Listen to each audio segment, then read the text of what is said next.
Dando continuidade ao módulo 1, nessa sessão vamos cuidar dos procedimentos necessários para firmar parcerias com a administração pública, o chamamento público e o procedimento de manifestação de interesse social, PMIs, e também um pouquinho do termo de colaboração, do termo de fomento e do acordo de colaboração. Para que a organização da sociedade civil possa firmar termo de colaboração e termo de fomento, essa entidade tem que participar de um procedimento seletivo, onde a administração pública poderá escolher uma ou mais entidades para realizar o plano de trabalho, ou seja, a atividade ou o projeto objeto da parceria. E como funciona esse procedimento? A administração pública deve publicar um edital de chamamento público, que é um documento que contém todas as instruções, todas as condições para que essas entidades possam participar de um procedimento seletivo e, posteriormente, firmar um termo de colaboração ou termo de fomento, se forem selecionadas. Neste instrumento estão contidos todos os documentos exigidos da organização da sociedade civil.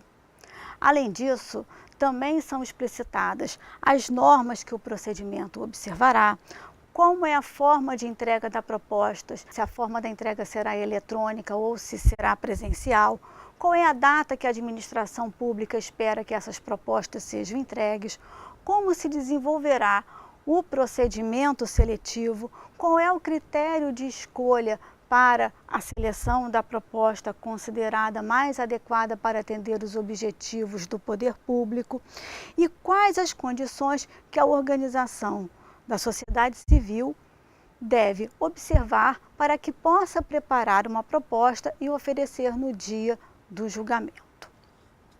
Confira no material apresentado quais são os documentos e as condições usualmente exigidos para uma organização da sociedade civil para que possam ser preparadas as propostas da melhor maneira possível. Esse edital, ele é divulgado no site da administração pública e o prazo mínimo entre a publicação e a apresentação das propostas deve ser de 30 dias. Bem, e como é que a administração vai escolher a melhor proposta? São 2 critérios de escolha e tudo isso deve ser observado, todas as instruções do edital, ou seja, o edital é que definirá qual é a forma de critério de seleção dessas propostas. O primeiro critério é o grau de adequação da proposta aos objetivos do programa ou da ação que se insere o objeto da parceria. Nesse caso, a comissão de seleção, que é o órgão responsável pela seleção da melhor proposta, verificará, de acordo com os critérios objetivos dispostos no edital, qual é a organização da sociedade civil que mais se adequa à ação ou o programa estabelecido. Além desse critério, a escolha da organização da sociedade civil que executará o projeto também pode ser em razão do valor de referência. Ou seja, nesse caso, é escolhida aquela proposta que mais se adequa com o valor de referência que é especificado também no edital de licitação.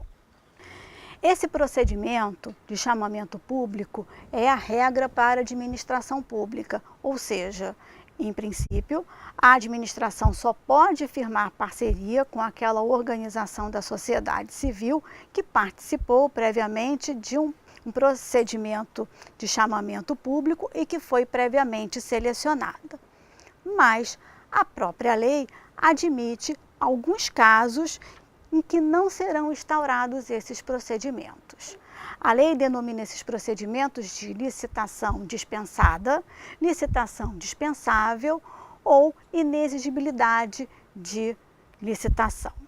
Confira no manual quais são essas hipóteses. A Lei 13.019 trouxe inovações bem interessantes. Até o advento dessa norma, a regra era que a administração pública modelasse um projeto ou uma atividade em que ela mesma entendia que atenderiam os objetivos de interesse público. Com a edição dessa lei, as organizações da sociedade civil, os movimentos sociais e o cidadão também poderão apresentar propostas ou ideias de projetos e atividades que poderão ser realizadas mediante a celebração de parcerias. Embora a decisão final da realização desse projeto ou da atividade sempre caiba à administração pública, que deverá avaliar a conveniência e a oportunidade da sua instituição, essa é uma forma bem importante de incentivar a maior participação da sociedade nos projetos colocados à disposição. E como é que funciona esse procedimento de manifestação de interesse social, também chamado de PMIs? As organizações da sociedade social, os movimentos sociais ou o cidadão apresentam uma ideia inicial à administração pública que não coincida com uma ação ou um programa que já esteja em curso.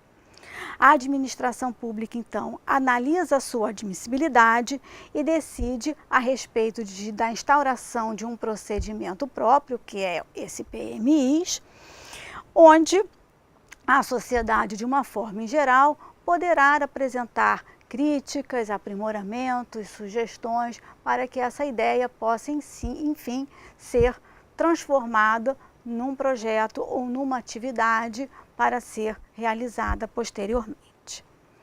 Ao final, a administração pública deve decidir se aquele projeto ou atividade será mesmo realizado e, nesse caso, deverá publicar um edital de chamamento público que nós já tratamos anteriormente.